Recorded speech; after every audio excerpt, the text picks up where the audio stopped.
It's Trench Talk for your weekly dose of metal and heavy music.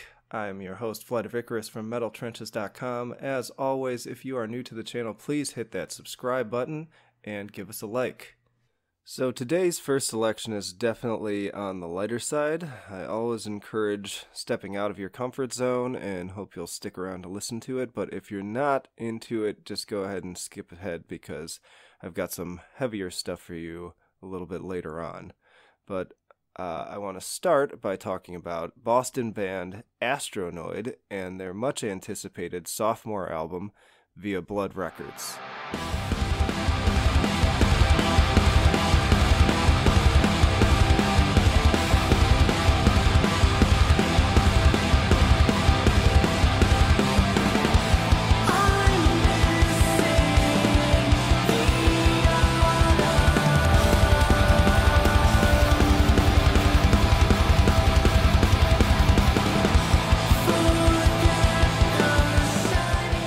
So unless you are living under a rock, you likely heard rave reviews about Astronoid's 2016 debut album Air, which is also available on Bandcamp.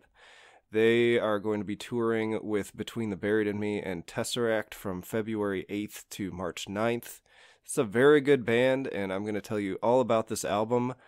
But as far as genres go, I'm about to go on a bit of a rant, so again, if you don't want to hear that, go ahead and skip ahead a few minutes and you'll get right to the album.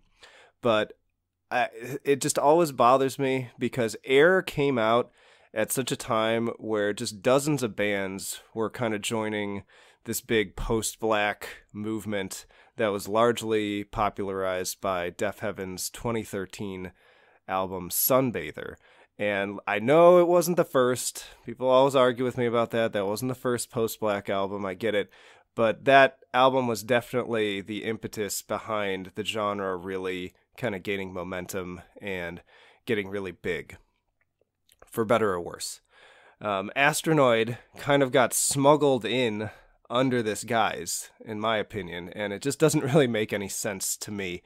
I've heard them called black gaze, post-metal, and the worst one of all is dream thrash, which kind of sounds interesting, but the more I think about it, I just want to vomit because I'm just like, there's nothing remotely thrashy about this. I get the dream part, but I'm not feeling the thrash part. Interesting, A for effort and creativity, but ultimately, I'm just going to call a spade and say it. Astronoid is a post-rock or indie rock band. Those are the most acceptable genre tags I have seen for this band. Any form of it's rock. It's a rock band. They're alternative rock, indie rock, post-rock, whatever you want to call it. They're not metal. I'd say Coheed and Cambria are more metal than Astronoid is, because aside from the occasional blast beats, if you can even call them that, there's no screaming. There's not a whole lot of distortion. It's largely very upbeat. There's nothing particularly metal about the riffs. There are some, and I'm going to sample some of those. But if this had come out in the early aughts, this would be making the rounds with groups like Brand New and Death Cab for Cutie. And there's nothing wrong with those bands at all. In fact, I'm a fan of those bands. But it just kind of at my core annoys me because it's just inaccurate. And so just to see review after review rightly saying that the album's great, but then talking about how they're this kind of new movement in metal isn't right. And you can call me an elitist, you can call me a hypocrite, but here's the two main reasons it kind of bothers me. So for one, it feels like some people just don't want to admit that they're into a non-metal band, especially kind of a poppy, more radio-friendly type band, and so it's just easier to sneak it into the metal genre and just call them a metal band so that you can still say that you only like metal. That's probably the minority of people. That may not even be anybody, but it's just this vibe I get when I see certain people write about it. Just enjoy it for what it is. There's nothing wrong with liking a rock album or a pop album or a rap album for that matter. The other reason, and this is a bigger reason for me, I was a huge fan of the Danish band Mew. This is like a progressive alternative rock band with very similar high-pitched vocals. And I'm going to play a clip of them for you that hopefully won't get me in trouble. I'll keep it really short. Consider it another recommendation. I will leave a link to them as well in the description.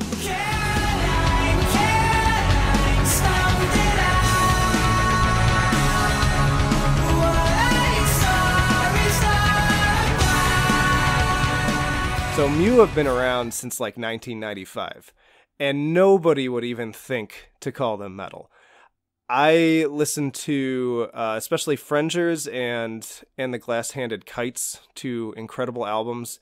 Spent many years listening to them over and over again, playing them for other people, and not once did I play this band and have metal come into the conversation.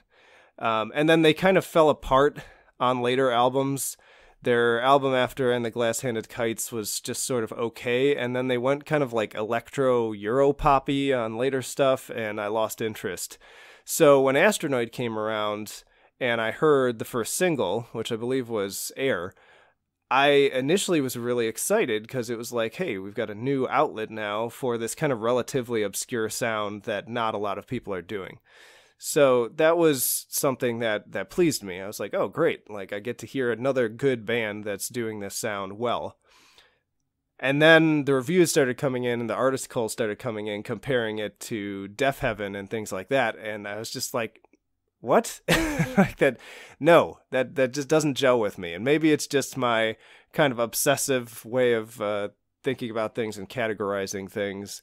I try not to get too crazy about like sub-labels and specific types of metal, specific types of rock, but if we're crossing the bridge from rock into metal, you need a little bit more than what we're seeing here. And you can argue me with that.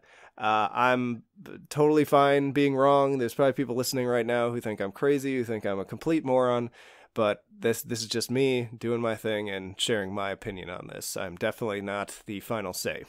So, that was a long rant. Anyways, Astronoid, this is their self-titled album, and it is really, really good. It definitely embraces all of the elements that made them stand out to begin with. You've, of course, got those high falsetto vocals, which is probably going to be the biggest sticking point for some people. If you're more into, much heavier stuff, especially like grindcore and black metal and whatnot, this may not do it for you. But if you're more like me and you kind of have it out to listen to a little bit of everything and have things you enjoy in every different genre, then you'll probably appreciate this. More importantly, they've got some really killer drums and guitar riffs. So when this band is at their height, it's an absolutely blissful experience. Lead single, I Dream in Lines, is a great example. It kicks off with a really cool kind of off-kilter drum pattern and these drifting guitar notes that just really sort of take you away.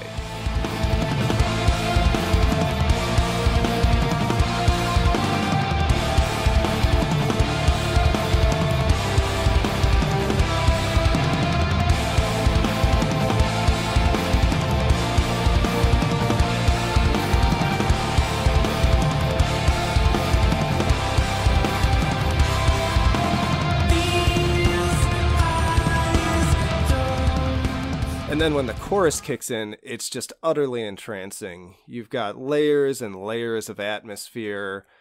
It's like being wrapped up in a soft blanket of post-rock that opens up afterwards into this very energetic double bass kick.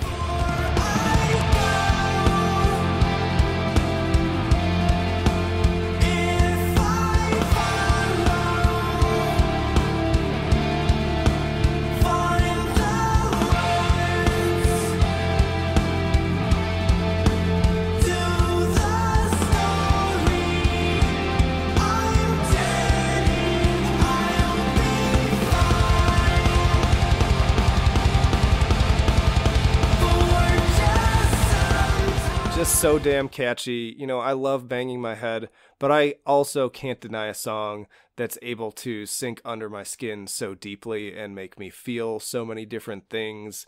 I get a sense of nostalgia.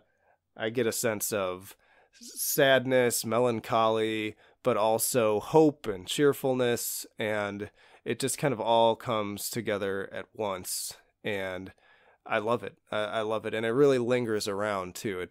I think about the song long after I've listened to it.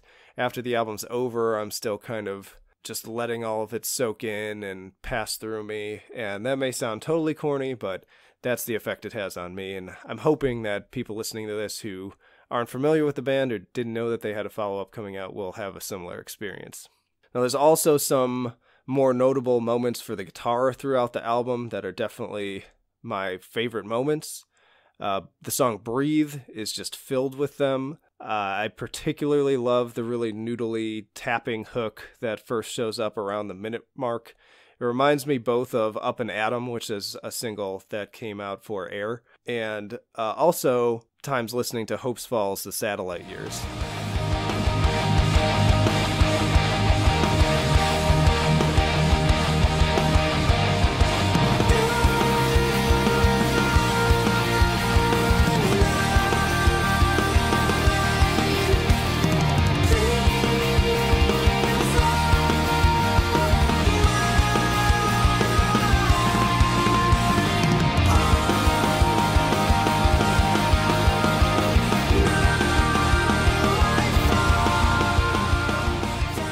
There's also a really cool harmonized guitar part led into by kind of a punky drum and bass part in the last minute or so, minute and a half of I Wish I Was There While the Sun Set. These guys are really great at just building up to things. The whole album's just kind of a study in earning your payoff. You don't want to just have explosion after explosion after explosion. These guys know how to kind of bring things back down and build some tension and then wind down and kind of leave you just when you're like craving that next peak. It comes and they take their time getting there and they do it just right. So really great songwriting to speak of there.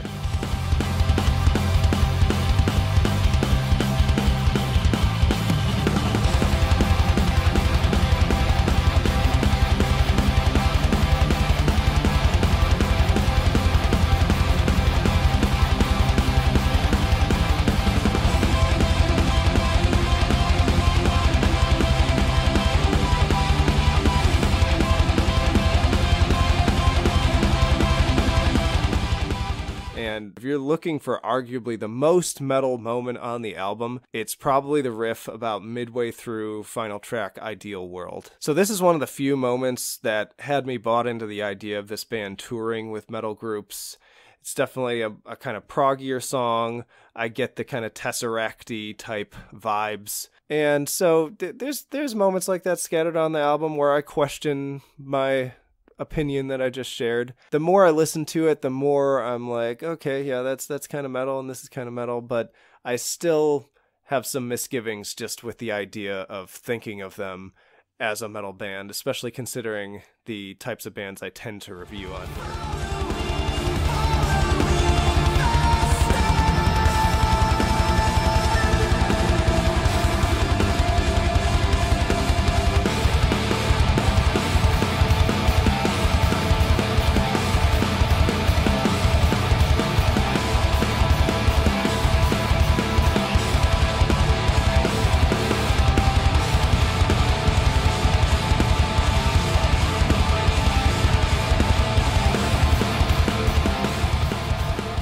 Now, overall, I would say I ultimately prefer Air over this one.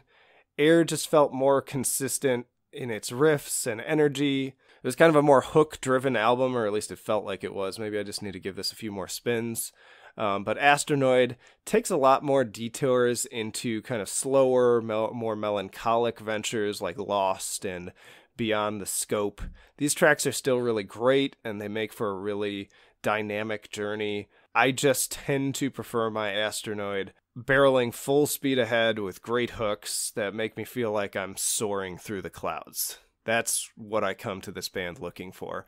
So when it kind of gets into the more kind of murky, depressive point, depressive's probably not the best word for it, but just kind of the more down type moments, there's other bands I go to for that. So for all these reasons, I gave Astronoid a 9 out of 10 for enjoyability. I loved it, but there are a few lulls here and there that kept it from getting that perfect 10. They get a 9 for musicianship. It's a consistently well-constructed album with really great performances, especially on the drums. And finally, I gave them a 7 for innovation. I could consider giving them an extra point here in that they are unique for the current times. There's not a lot of bands right now that sound like them, but I just can't shake off all of the early 2000s post-rock and indie rock I've listened to that, for me, makes this feel like it's not really anything new, necessarily. So all this adding up to an 8.3, which is a nice firm B. Astronoid, it's out this Friday. I highly recommend it. It's something nice to break up all the death and black metal misery that most of us are steeped in. It's good to shake things up. So if you really like it a lot, I also recommend backtracking to pick up Air. And again, there'll be links to both of those down in the description. All right, moving on to some heavier stuff. I've got 4 for you this week, all out now with links in the description. First up, we've got black metal band Ars Magna Umbrae with Lunar Ascension via I Voidhanger Records. This is a Polish solo project for fans of Deathspell Omega and Outre. From the tribal drumming to the very Deathspell again inspired black metal guitars, through Thorns and Bones sets a tone for a towering inferno of an album. These riffs are ablaze with ominous, destructive power.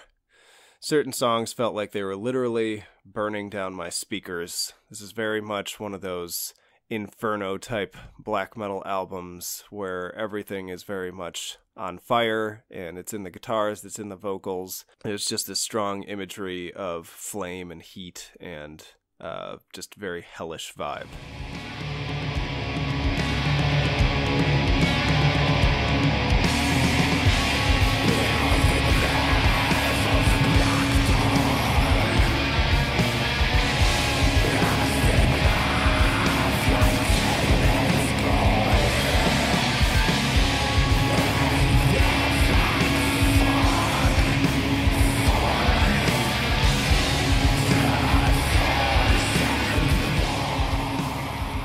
Next up, we've got Femur with their scornful album Red Marks. This is a Thunder Bay, Ontario hardcore group recommended for fans of Gaza, Eglise, and Daughters, kind of mixing the stripped-back approach of Botch with the dark, depressive atmosphere of the Denmark scene. Again, things like Eglise, Hexus, things of that nature.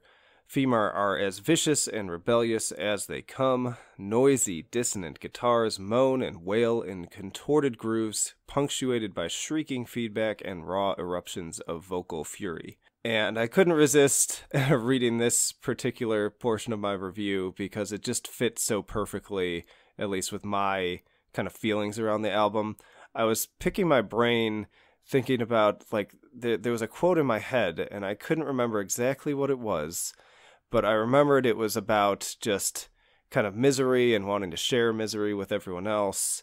And it came to me, it's from Fight Club. It's Edward Norton's narration as he's beating the heck out of, I think the character is called Babyface, the Jared Leto character. And he said, "I felt like putting a bullet between the eyes of every panda that wouldn't screw to save its species. I wanted to open the dump valves on oil tankers and smother all those French beaches I'd never see. I wanted to breathe smoke." The band, when I was talking to them, they just said, "We just try to write ugly and heavy tunes." And hey, that's good enough. Sums it up pretty nicely. Either way, definitely check it out.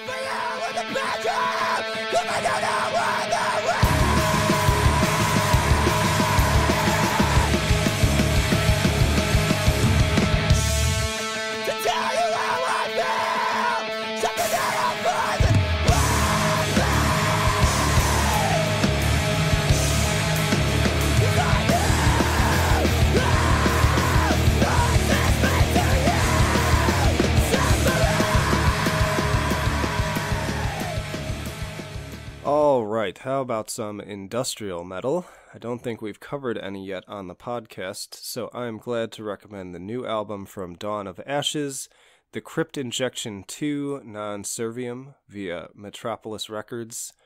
This is for fans of Three Teeth, Skinny Puppy, and Combi Christ. This was a band whose previous albums had me thinking they were fighting for more of kind of a blackened hybrid industrial spot, sort of like Anal Nathrak. But since then have settled into a more traditional kind of industrial space. I mean, sometimes I want to thrash my face off or have bones broken with blast beats, but others I'm fine turning on the black lights and bobbing my head to an electric beat, and I said as much in my review of this great album. Being a big fan of Skinny Puppy and Early Ministry, I actually think this is Dawn of Ash's best album to date. It even has a guest spot from Suicide Commando, who have been around for quite some time. Some may be turned off by their very, like, The Matrix type pleather goth club chic aesthetic, but fortunately their sound is far more Mindless Faith than Motionless in White. So if you happen to see a picture of them, don't let that turn you off, because the music is actually quite good. Check it out.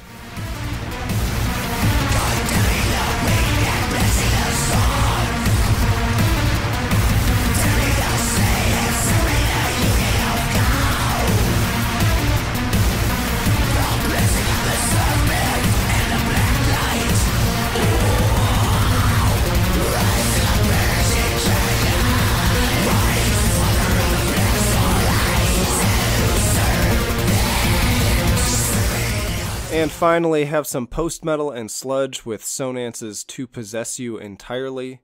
This is a UK project I've covered on the site a number of times before, and this is easily, I think, their best album to date, once again. I've been a fan of Sonance going back to 2014. I just happened upon them in someone's Bandcamp collection. Another great thing about Bandcamp, great for just exploring. I was kind of just browsing for other name-your-price albums that I could get for cheap, and saw their stuff and really enjoyed it. But simply put, there's this raw, intense, and unpredictable quality to their sound. You'll get these stretches of very eerie, ambient sound that just feels vast and bleak and endless. And that only serves to further punctuate when the destructive waves of sludgy power chords and throat-shredding howls kick in. And at that point, it's just a cascade of sorrow that surrounds you in its grief, and more than once had me considering the futility of my existence. But as I said, it's in these moments of pure existential annihilation that ultimately drive me to give life the finger through defiant self-improvement. So really interesting dichotomy, and this is again just my interpretation of the album, but it's this dichotomy of this really intense negativity, but kind of using it as a motivational factor to rise above it and do better. And that's just a big kind of theme for kind of how I see life right now and how things can improve and yada, yada, yada. But in any case, great stuff. Highly recommend.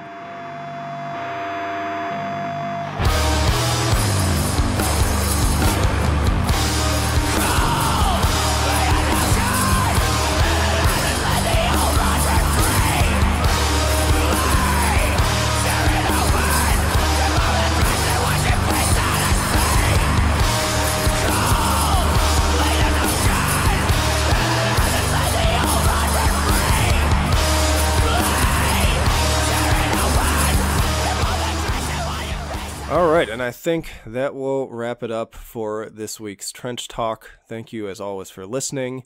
If you enjoy the material, please do hit up our Patreon. Again, I would really like to get to a point where we can upgrade our Buzzsprout account so that we can upload more and also keep old episodes. We're at the point where the early episodes are about to be auto-deleted because they do not get kept unless you go to a higher tier. Higher tiers cost more, but more importantly, I've actually been bummed out to kind of have to shorten interviews and really watch the clock, keep them to 30 minutes. I feel like I could easily go an hour and a half, maybe even longer with certain bands where we're gelling and we're having fun, we're having a good conversation, and it would be something fun to listen to. I've toyed with the idea of putting a longer version on YouTube and doing the shorter one on the podcasts, but it would be nice to just have everything the same across the board.